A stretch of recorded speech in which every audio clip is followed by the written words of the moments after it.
Hello guys, ഞങ്ങൾ ഈ തിരക്ക് പിടിച്ച് പോകുന്ന ഒരാളെ വീട്ടിലോട്ടാണ്. ആളെ വീടൊക്കെ പിന്നെ പറഞ്ഞു തരാമേ. ഞാനും വിസ്മയും വേദിയും കൂടിയിട്ടൊന്ന് പോകാൻ വേണ്ടി ഇറങ്ങിയത്. അപ്പോൾ വിസ്മയ പേരാമ്പ്ര വന്നിട്ടുണ്ടായിരുന്നു. അവിടെ നിന്ന് ഞങ്ങൾക്ക് ചെരുപ്പൊക്കെ വാങ്ങി ഞങ്ങൾ നേരെ ബസ് കയറി അങ്ങനെ ഞങ്ങൾ വന്ന് നന്ദുവിൻ്റെ വീട്ടിലേക്കാണ്. അപ്പോൾ കുറേ നാളായി ഞങ്ങൾ പ്ലാൻ ചെയ്യുന്നു നന്ദുവിൻ്റെ വീട്ടിൽ പോകാൻ വേണ്ടി. അപ്പോൾ ഇന്ന് അതിൻ്റെ സമയം കിട്ടിയത്. ഞങ്ങൾ ചെന്നപ്പോൾ ഞങ്ങൾ ചായ അടിക്കുക. ഞാൻ ക്യാമറയും പൊക്കി പിടിച്ചിരുന്ന് കണ്ടിട്ട് ആൾ തിരിഞ്ഞു കളഞ്ഞേ. അപ്പോൾ ചായയൊക്കെ കുടിച്ച് ഇങ്ങനെ ഇരിക്കുമ്പോൾ അവിടെ നല്ല കാറ്റുണ്ട്. വെയിലിനേക്കാളും നല്ല തണുത്ത കാറ്റ് കേട്ടോ. അപ്പോൾ ആ ചൂടൊന്നും അവിടെ അറിയത്തില്ല. അപ്പോൾ ഞങ്ങളെല്ലാവരും കൂടെ കോനാലിങ്ങനെ കഥയൊക്കെ പറഞ്ഞിരിക്കുകയാണ്. ആൾ നല്ല കമ്പനി കേട്ടോ. വിസ്മയായിട്ട് എന്താ അറിയില്ല, അവളോട് പോകുന്നു, അവളോട് കളിക്കുന്നു ഒക്കെ ഉണ്ട്. അങ്ങനെയൊന്നും ആരോട് പോകാത്ത ആളാട്ടോ. കുറച്ചു നേരം ഞങ്ങളങ്ങനെ അവിടെ ഇരുന്നേ കാറ്റൊക്കെ കൊണ്ട്. ഇന്ന് വേദനയും കൂട്ടിട്ടോ. ഇപ്പം ഞാൻ എവിടെ പോകുമ്പോൾ വേദനയും കൂടെ കൂട്ടിയിട്ടാണ് പോകാറ്. അങ്ങനെ ഞങ്ങൾ നേരെ ഫുഡ് കഴിക്കായിരുന്നേ.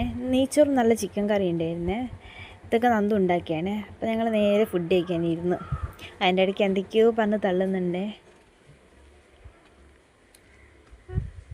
അങ്ങനെ ഫുഡൊക്കെ കഴിഞ്ഞ് ഞങ്ങൾ നേരെ ബാൽക്കണിയിലേക്കാണ് പോയത്.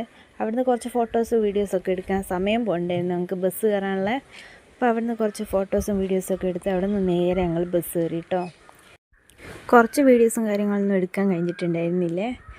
അങ്ങനെ പേരാമ്പ്ര വന്നിറങ്ങിയതിന് ശേഷം വിസു കുറ്റ്യാടിക്കുള്ള ബസ്സിനും കയറി ഞങ്ങൾ മുയിപ്പത്തൊട്ടുള്ള ബസ്സിനും കയറി പോന്നു കേട്ടോ. യുവി ഉള്ളതുകൊണ്ട് ഇപ്പം മൊത്തം വീഡിയോസ് അങ്ങനെ എടുക്കാൻ കഴിയാറില്ലേ. കുറച്ച് ഭാഗങ്ങളെ എടുക്കാൻ കഴിഞ്ഞുള്ളൂ. ബസ്സിൽ കയറിയപാട് ആളുറങ്ങിയേ.